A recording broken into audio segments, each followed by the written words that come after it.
پھر مختلف طبقوں میں جا کے یہ تحفے تحائف بھی دیتے ہیں، جہاں قیدی بھی شامل ہیں۔ نوآبائین سے رابطے اور بحالی جو ہے، دوبارہ واپس آنا یا تعلق پیدا ہونا دوبارہ، جو ایک لمبے عدم رابطہ کی وجہ سے ختم ہو گیا تھا، واسطہ رابطہ اس کی وجہ سے پیچھے ہٹ گئے تھے، اس میں نائجیریا نے اس سال زیادہ کام کیا ہے، پھر مالی نے کام ہوا ہے، سیرالیون میں، سینیگال میں، کیمرون، آئیوری کوسٹ وغیرہ میں۔ نوآبائین کے لیے تربیتی کلاسز اور فریشر کورسز کا انعقاد کیا گیا۔ 6,765 جماعتوں میں 30,755 تربیتی کلاسز منعقد کی گئیں نوآبائین کے لیے۔ ان میں شامل ہونے والوں کی تعداد 1,18,000 ہے۔ اس کے علاوہ 1,000 سے زائد اماموں کو تربیت بھی دی گئی۔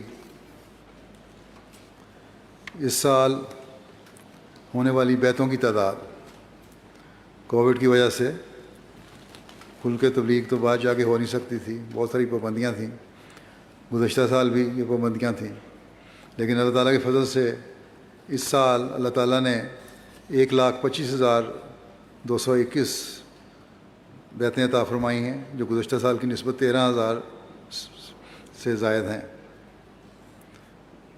اور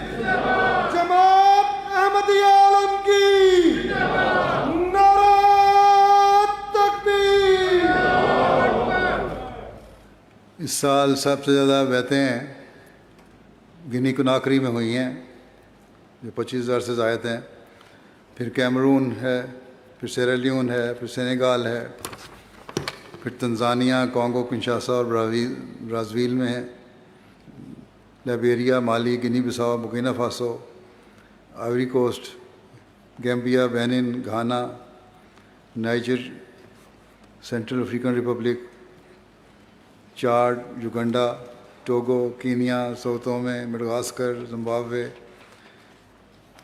اور اس کے علاوہ Burundi, Malawi, Rwanda, Zambia, Somalia, Algeria, Equatorial Guinea, Ethiopia, Mauritius, مصر، گبون، موریتانیہ، جنوبی افریقہ، مایوٹ آئی لینڈ اور سوالی لینڈ بھی اللہ تعالیٰ کی فضل سے باتیں ہوئی ہیں۔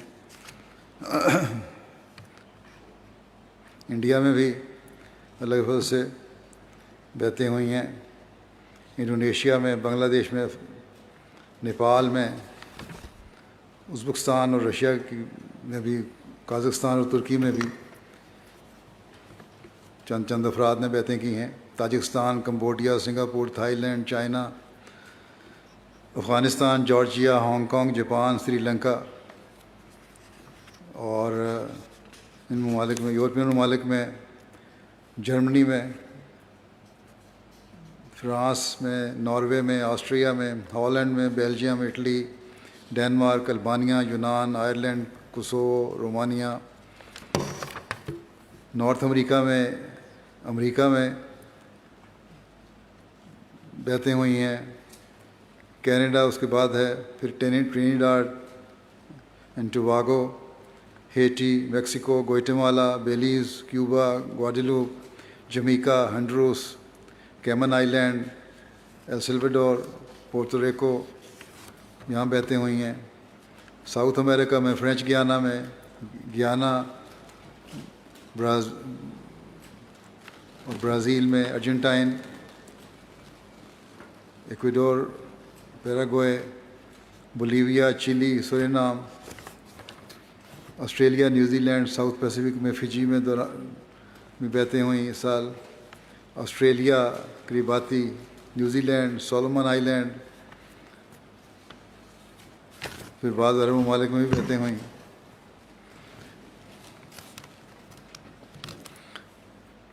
بیعتوں کے ضمن میں بعض واقعات بھی لکھے جاتے ہیں.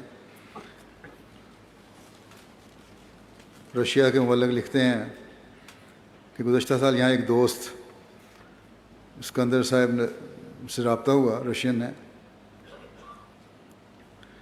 ان کا احمدیت کے بارے میں کافی مطالعہ ہے. اسی طرح حضرت اقدس مسیح موعود علیہ السلام کی تحریرات کا بھی مطالعہ ہے. ان کو 23 نومبر 2020 کو بیعت کر کے جماعت میں شامل ہونے کی توفیق ملی. انہوں نے شروع میں کہا کہ آپ خدا تعالیٰ سے دعا کریں کہ وہ آپ کو کوئی صداقت، انہیں شروع میں کہا گیا کہ دعا کریں صداقت کا نشان دکھائے. کہنے لگے کہ میں نشان نہیں چاہتا، میں تو حضرت ابوبکر کی طرح اعلیٰ ایمان مانگتا ہوں. چنانچہ وہ بیعت کر کے شامل ہو گئے. اسی طرح میکسیکو میں ایک نوجوان کئی سال سے اسلام احمدیت کے بارے میں معلومات حاصل کر رہے تھے. ان کی والدہ کچھ سال پہلے احمدی ہو چکی تھیں. ایک دن ان سے اسلام کے بارے میں بات ہو رہی تھی تو ایک دو سوالوں کے بعد انہوں نے اچانک کہا کہ میں احمدی مسلمان ہونا چاہتا ہوں. پوچھنے پر انہوں نے بتایا کہ کئی سال سے وہ اسلام کے بارے میں سیکھ رہے ہیں. ایک وقت تھا کہ وہ دیریا ہو چکے تھے، لیکن اسلام نے ان کے تمام خدشات دور کر دیے ہیں. یہ نوجوان ہیں، چنانچہ وہ بیعت کر کے جماعت میں شامل ہوئے.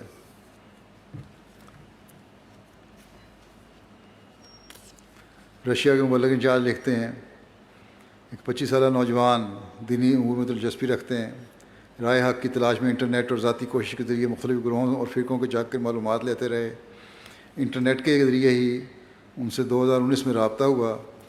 انٹرنیٹ پر جماعت احمدیہ کے بارے میں جو غلط باتیں پھیلائی جاتی تھیں ان کا انہیں جواب دیا گیا.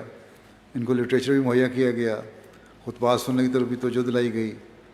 1 سال سے کچھ اوپر عرصہ تک اس مسائل کے ساتھ بات ہوتی رہی.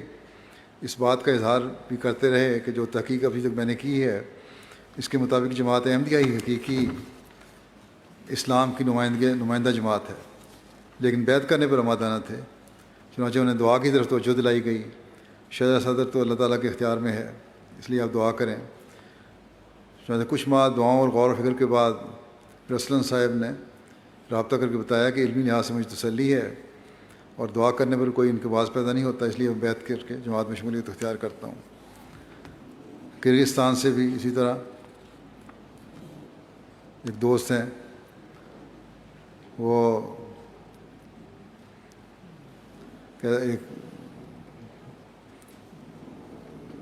کہتے ہیں کہ میں ایک احمدی نوجوان کو بچپن سے جانتا ہوں، وہ میرا ہمسایہ ہے، ہم ایک ساتھ بڑے ہوئے. اس سال رمضان کے مہینے میں نے اس سے پوچھا کہ وہ ہماری مسجد میں کیوں نہیں آتا. مسلمان ہے یہ کرغزستان کے تلنت بیگ صاحب. اس نے کہا کہ جب وقت آئے گا تو میں بتا دوں گا. پھر رمضان کے 1 مہینے کے بعد باقی میرے پاس آیا، نام ہے اس لڑکے کا باقی، اور کہا کہ وقت آ گیا کہ میں سب کچھ بتا دوں. اس طرح اس نے مجھے احمدیت کے بارے میں سب کچھ سمجھایا اور قرآن پاک سے ثابت کر دیا کہ احمدیت حقیقی اسلام ہے.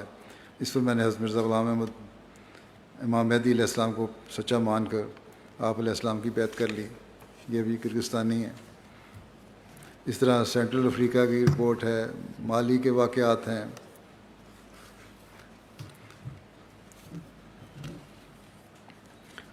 پھر مختلف ملکوں کے ہیں، الجزائر سے بھی ایک ہے،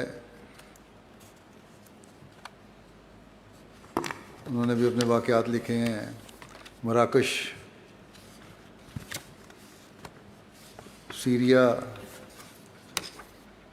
الجزائر کی ایک خاتون لکھتی ہیں رمینی صاحبہ،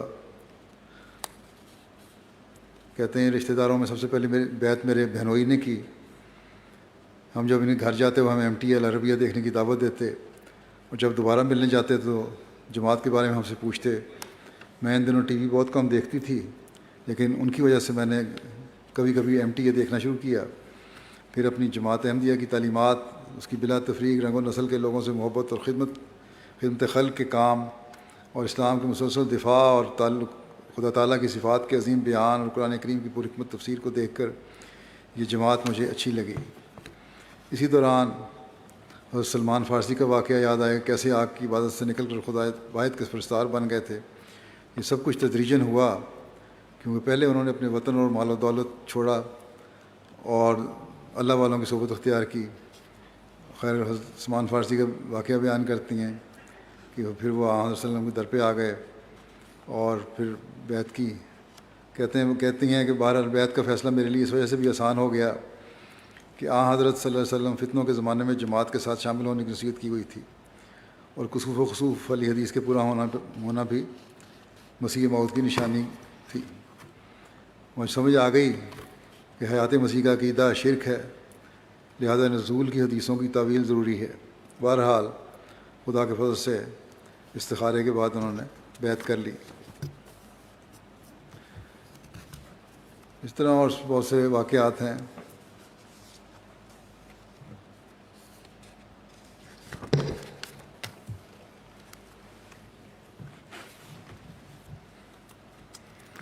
رویا صادقہ کے ذریعے سے لوگ بیعت کر کے جماعت میں شامل ہوتے ہیں۔ ارجنٹین سے مروان صاحب مربی لکھتے ہیں کہ جوان صاحب نے ان سال بیعت کی۔ ان کا تعلق بیناروس بوئنس کے صوبے سے ہے۔ انہوں نے عیسائی پریسٹ بننے کے لیے اپنی زندگی وقف کی تھی، لیکن تعلیم کے دوران عیسائی تعلیمات پر ان کو شکوک و شبہات اس قدر بڑھ گئے کہ ان کو 4 سال بعد سیمینری کورس چھوڑنا پڑا۔ عیسائی مذہب میں تسلی بخش جوابات نہ ملنے پر انہوں نے دیگر مذاہب کا مطالعہ شروع کیا اور ان کی دلچسپی اسلام اور قرآن کریم میں بڑھتی گئی۔ جب انہوں نے قرآن کریم حاصل کرنے کے لیے مختلف اسلامی فرقوں سے رابطہ کیا تو جماعت احمدیہ سے ان کا پہلا تعارف اور رابطہ ہوا، اور انہیں مشن ہاؤس آنے کی دعوت دی گئی۔ جب مشن ہاؤس پہنچے اور حضرت مسیح موعود علیہ السلام کی تصویر پہلی مرتبہ دیکھی تو فوراً اس پر سوالات شروع کر دیے۔ کہتے ہیں میں نے ان کوشش کی اور مناسب سمجھا کہ پہلے اسلام کے بنیادی عقائد سے ان کو آگاہ کروں، لیکن ان کا صرف اصرار تھا کہ پہلے ان کو مسیح موعود علیہ السلام کا تعارف کرایا جائے۔ چنانچہ ان کو تفصیل سے بتایا کہ آپ وہی مسیح موعود ہیں جن کی آمد کی پیشگوئی تمام مذاہب میں موجود ہے۔ اس موقع پر انہوں نے مزید اظہار نہیں کیا اور واپس چلے گئے۔ کچھ ہفتوں کے بعد کہتے ہیں دوبارہ رابطہ کیا کہ وہ کچھ ہفتوں سے مسلمان ہو چکے ہیں اور اب بیعت بھی کرنا چاہتے ہیں۔ تو کہتے ہیں میں نے ان کو مشورہ دیا کہ مزید تحقیق کر لیں۔ جس پر انہوں نے بتایا کہ میری تسلی اس دن ہو گئی تھی جب میں نے حضرت مسیح علیہ السلام کی تصویر دیکھی تھی، کیونکہ تصویر سے میرا پہلے سے ایک واسطہ ہے، اور جب میں نے ان کی تصویر دیکھی تو مجھے یقین ہو گیا کہ خدا تعالیٰ تک پہنچانے کا راستہ مجھے جماعت احمدیہ کے توسط سے ہی ملنا ہے۔ مسعود نے بتایا کہ 2 سال قبل جب یہ حق کی تلاش اور شدید جستجو میں تھے، ایک دن انہوں نے خواب میں دیکھا ایک شخص انہیں امن اور اطمینان حاصل کرنے کے ذرائع بیان کر رہا ہے اور بار بار بتا رہا ہے کہ اگر تم امن چاہتے ہو تو میری نصائح پر عمل کرو۔ کہنے لگے اس عرصے میں نہ تو میرے اسلام سے براہ راست واقفیت تھی اور نہ ہی میں اس شخص کے بارے میں مزید معلومات حاصل کر سکا، کیونکہ میرے لیے ایک اجنبی تھا۔ لیکن جب میں مشن ہاؤس آیا اور حضرت مسیح علیہ السلام کی تصویر دیکھی تو فوراً مجھے میری وہ خواب یاد آ گئی، کیونکہ یہ وہی شخص تھے جو 2 سال قبل مجھے خواب میں نصائح کر رہے تھے اور دعوت دے رہے تھے۔ چنانچہ مجھے یقین ہو گیا تھا کہ حق کی تلاش میں اب میں اپنی منزل مقصود پر پہنچ گیا ہوں۔ چنانچہ انہوں نے بیعت کر لی۔ بہرحال بیعت کے بعد ان کی فیملی کی مخالفت بھی ہوئی۔ ان کے والد بڑے اسٹرکٹ قسم کے عیسائی ہیں، کٹر عیسائی ہیں، انہوں نے قطع کر دیا ان سے، اور بہرحال یہ کہتے ہیں اب تو میری روحانی فیملی بن گئی ہے، میری جسمانی فیملی نہ بھی ہو تو فرق نہیں پڑتا۔ اس طرح اور بہت سارے واقعات ہیں۔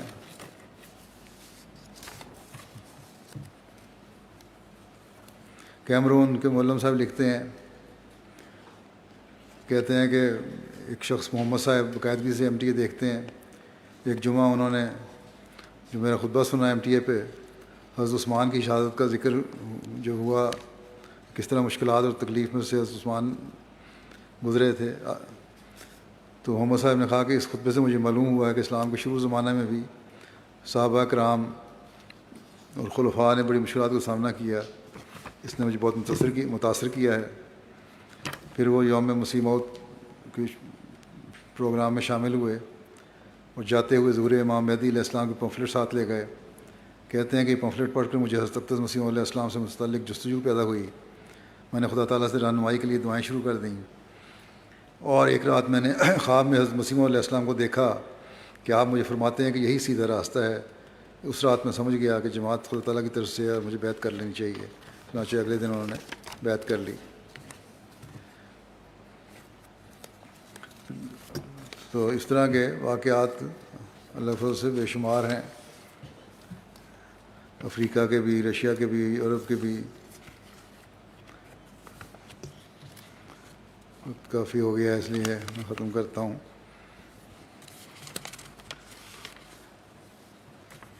آئندہ کسی وقت یہ واقعات بیان ہو جائیں گے.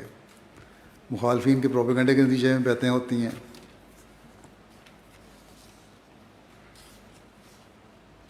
ایک خاتون نے بیعت کی، سمنتھا صاحبہ نے، میکسیکو میں. ان کا کہنا ہے کافی سالوں سے وہ مختلف مشکلات کی شکار تھیں. بالآخر انہوں نے فیصلہ کیا کہ انہیں خدا کی ضرورت ہے، اور مختلف مذاہب کا جائزہ لینے کے بعد فیصلہ کیا کہ اسلام ہی سچا مذہب ہو سکتا ہے.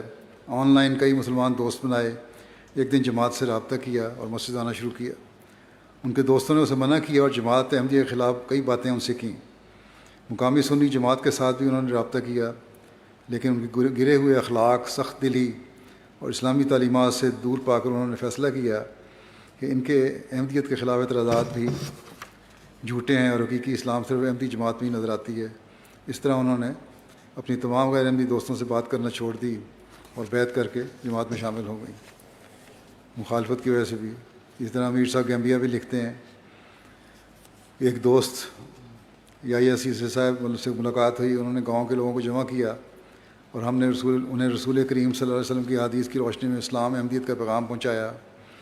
اس پر وہ صاحب کہنے لگے کہ آپ لوگوں کے یہاں آنے سے پہلے بعض غیر احمدی یہاں آئے تھے اور انہوں نے جماعت کے خلاف باتیں کیں. اس پر میں نے انہیں کہا کہ میں جماعت احمدیہ کے بارے میں زیادہ تو نہیں جانتا، لیکن مجھے اتنا علم ہے کہ وہ لوگ آپ لوگوں سے زیادہ بہتر مسلمان ہیں.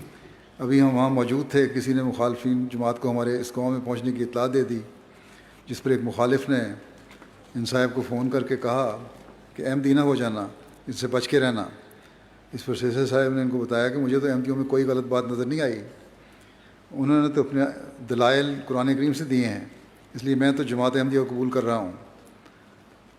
بہرحال مخالفین کو بھی دعوت دی کہ وہ آ کر اپنے دلائل پیش کر سکتے ہیں، لیکن ان میں سے کوئی بھی نہیں آیا. چنانچہ یہ صاحب دیگر 10 احباب کے ساتھ بیعت کر کے جماعت میں شامل ہو گئے. پھر نشانات دیکھ کر لوگ بیعت میں شامل ہوتے ہیں، احمدیوں کا نمونہ دیکھ کے لوگ بیعت میں کرتے ہیں. پھر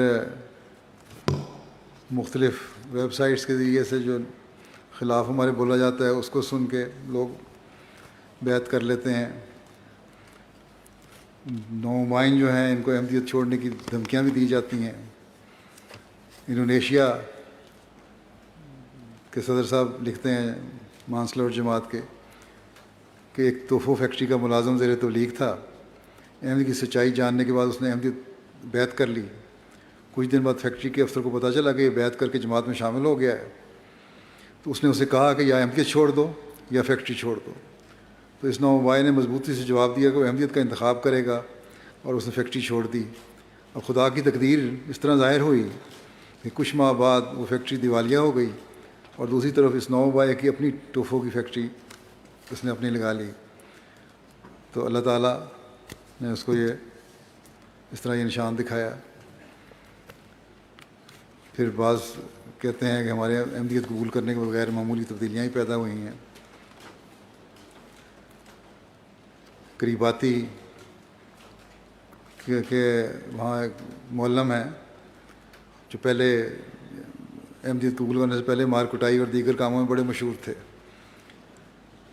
اور لوگ ان سے بڑے خوفزدہ رہتے تھے. بہرحال اسلام قبول کر لیا، ان کی زندگی یکسر بدل گئی. کہتے ہیں یہ جہاں ہماری مسجد بنی ہے وہاں ایک دن ایک شخص شراب پی کر اسلام کو برا بھلا کہہ رہا تھا. اور گالی گلوچ کر رہا تھا. چونکہ یہاں کے رواج کے مطابق چار دیواری نہیں ہوتی، اس لیے کہ مسجد کے صحن میں اس وقت مولم صاحب نماز پڑھا رہے تھے. جب مولم صاحب نے سلام پھیرا تو اس کی نظریں مولم صاحب سے ملیں اور وہ وہاں سے بھاگ گیا. اگلے دن دوبارہ مسجد میں آیا اور مولم سے کہنے لگا کہ آپ تو اپنے علاقے میں بڑے مشہور تھے اور لوگ آپ سے ڈرتے تھے، بڑے بدماش قسم کے انسان تھے، یہ کیا دیکھ رہا ہوں کہ نمازیں پڑھا رہے ہیں آپ. پہلے تو میں ڈر گیا کہ اب میرا کیا حال ہوگا، لیکن آپ کا صبر اور تحمل دیکھ کر مجھے پریشانی بھی ہوئی کہ کیا یہ وہی شخص ہے. اس پر مولم نے اسے سمجھایا کہ جب سے میں نے اسلام میں احمدیت قبول کی ہے میری زندگی بدل گئی ہے اور میں نے ان سب برائیوں کو پیچھے چھوڑ دیا ہے. اس کے بعد وہ شخص باقاعدہ مسجد آنے لگ گیا اور اسلام میں احمدیت قبول کر لی.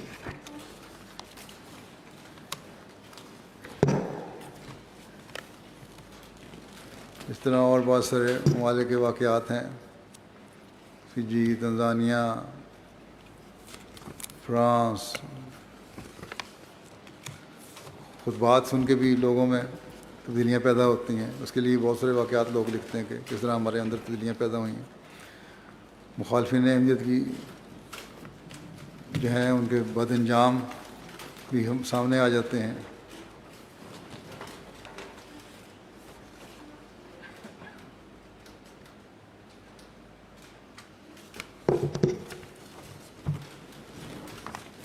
اور اپنے انجام خود ہی دیکھ لیتے ہیں.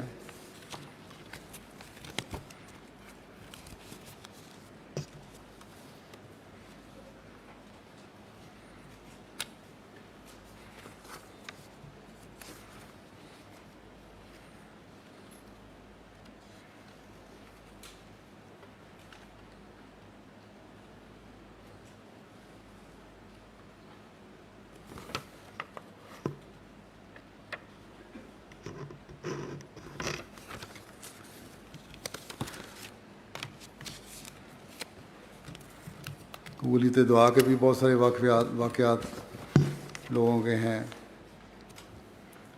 گوئٹے مالا سے ملک انچارج لکھتے ہیں کہ 3 ماہ قبل بائرن صاحب زیر تبلیغ فیملی اور بعض دیگر افراد اور دیگر زیر تبلیغ فیملیز کے لیے انہوں نے خط لکھا مجھے، اور جب ان کو جواب سنایا گیا اس کا تو بائرن سیتا لان کی بیوی کا بیان ہے کہ ان کی شادی کو 10 سال ہو گئے ہیں. ہر وقت لڑائی جھگڑے اور مسائل رہتے تھے، لیکن گزشتہ 3 ماہ سے ان کے گھر کا ماحول بالکل بدل گیا ہے. ہاں، بائرن سیتا صاحب نے بیعت کر لی تھی اور باقی ان کے افراد زیر تبلیغ تھے. دوبارہ ان کی فیملی میں بیوی نے کہا کہ 3 مہینے سے میں دیکھ رہی ہوں کہ گھر کا ماحول بدل گیا، کوئی لڑائی جھگڑا نہیں ہوتا. اور انہوں نے کہا یہ تو دعاؤں کی برکت سے لگتا ہے، اور اپنے 2 بچوں سمیت بھی انہوں نے بھی بیعت کر لی.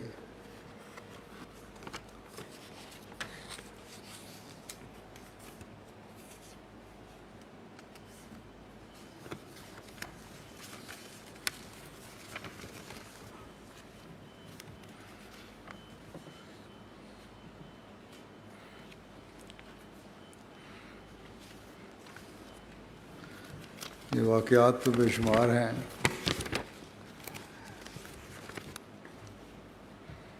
غیروں کے تاثرات بھی مختلف تقریبات کے موقع پر ہوتے ہیں. امیر صاحب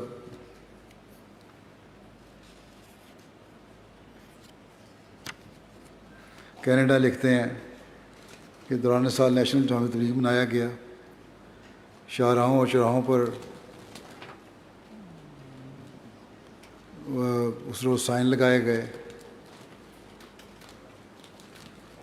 سائن بورڈ لے کے کھڑے ہوئے مختلف لوگ حضرت مسیح علیہ السلام کی تصویر کے ساتھ.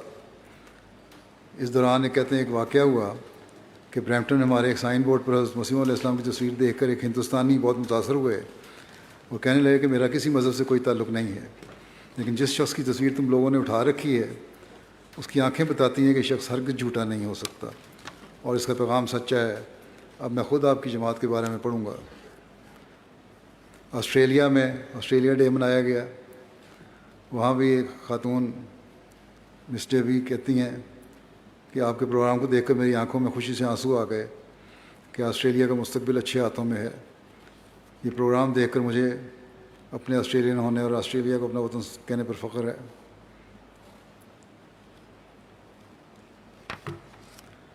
اسی طرح اور جگہوں سے بھی بے شمار اس طرح کے واقعات ہیں. کوابیر کے مربی صاحب لکھتے ہیں کہ ہمارے معاذ عہدے صاحب نے ہمارے مرکز میں آنے والے امریکہ کے طلباء پر مشتمل غیر مسلم وفد کو اسلام اور احمدیت کا تعارف کروایا اور طلباء کے سوالات کے جواب بھی دیے. اس گروپ کے ایک طالب علم ابراہم کہنے لگے کہ میں ڈومینیکا کے ایک یہود گھرانے میں پیدا ہوا تھا. آباء و اجداد کی پیروی میں ہم مسیح کے انتظار میں ہیں. آج تک اس بارے میں میری یہ حالت رہی ہے کہ کسی اور کی بات سننے کی بالکل کوئی رغبت نہیں ہے، بلکہ بلا ثبوت اپنے عقیدے پر قائم چلا آیا. مگر آج یہاں آپ کی جماعت وزٹ کرنے کے بعد میں بالکل کوئی اور شخص بن گیا ہوں، کیونکہ میں نے یہاں سے کچھ ایسی باتیں سنی ہیں جو کسی انسان کی بات نہیں لگتی، بلکہ خدائی کلام ہے. اور اب گویا کہ مجھے پیغام ملا ہے کہ ادھر ادھر پھرنا چھوڑو اور اپنے آگے سے پردے ہٹاؤ اور سچائی کی تلاش کرو. بس جو کچھ میں نے یہاں سے سنا وہ دل و دماغ پر دستخط کر گیا ہے. اسی طرح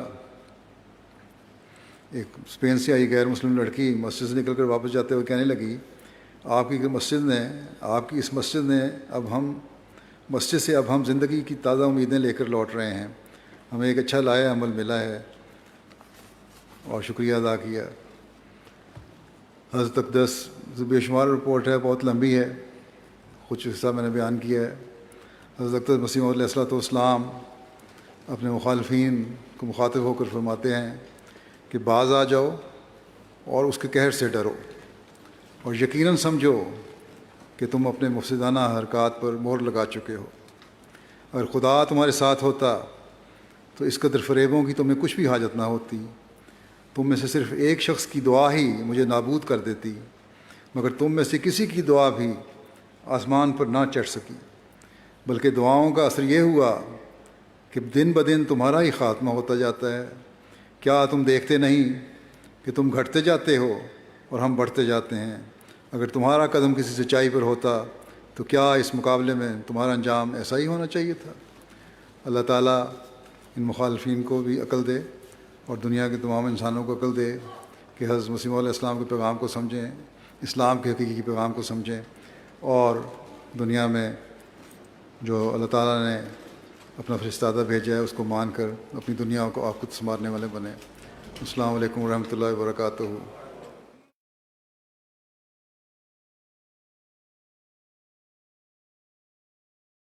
بسم اللہ الرحمن الرحیم وعد اللہ الذین آمنوا منکم وعملوا الصالحات ليستخلفنهم في الأرض.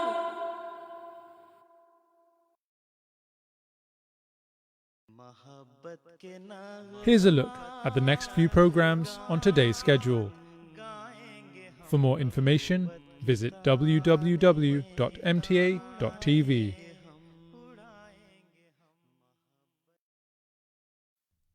Coming up next, we present a program from our studios in Canada discussing contemporary issues.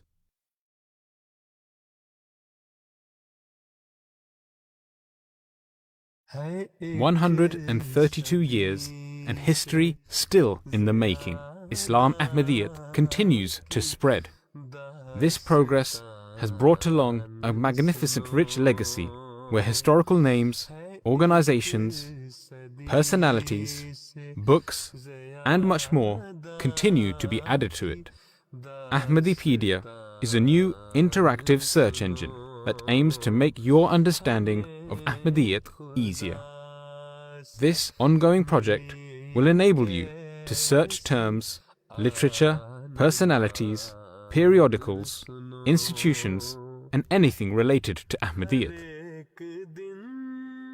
Under every entry, you can find related links, leading you to videos, books, and articles for further reading and understanding. As the Ahmadiyya Archive and Research Center makes Ahmadipedia available to you, we must tell you that this is an ongoing project. It will never be complete without your contribution. Why not tell us about a companion of the promised Messiah ﷺ in your family? Or suggest a topic you want more information on. We will add the information you provide to related entries. Ahmadipedia, where everyone can learn, where everyone can contribute.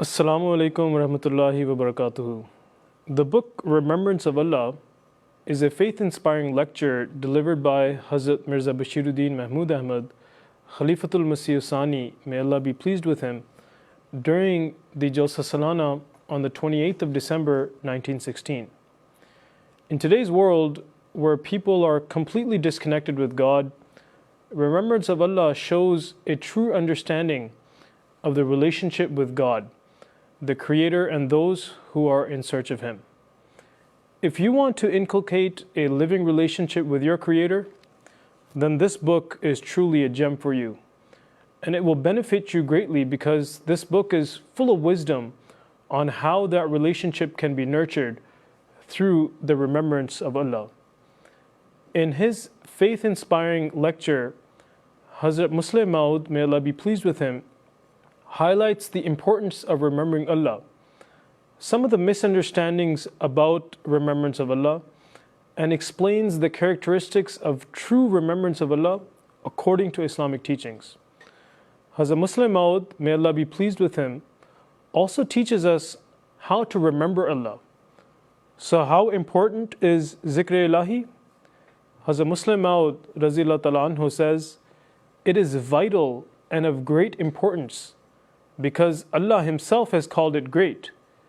Allah states, وَلَا ذِكْرُ اللَّهِ أَكْبَرُ, and remembrance of Allah indeed is the greatest virtue. We live in a materialistic age. Everyone is in pursuit of this life, which is temporary. It seems as if more and more people are distancing themselves from God. We need to connect with the Creator more than ever before. Hazrat Musleh Maud, may Allah be pleased with him, states, when someone remembers Allah day and night and mentions His name, his love for Allah will gradually increase. Let's learn to increase our love for Allah by remembering Him day and night. And we can do so by reading this fascinating book, Remembrance of Allah, by visiting alislam.org.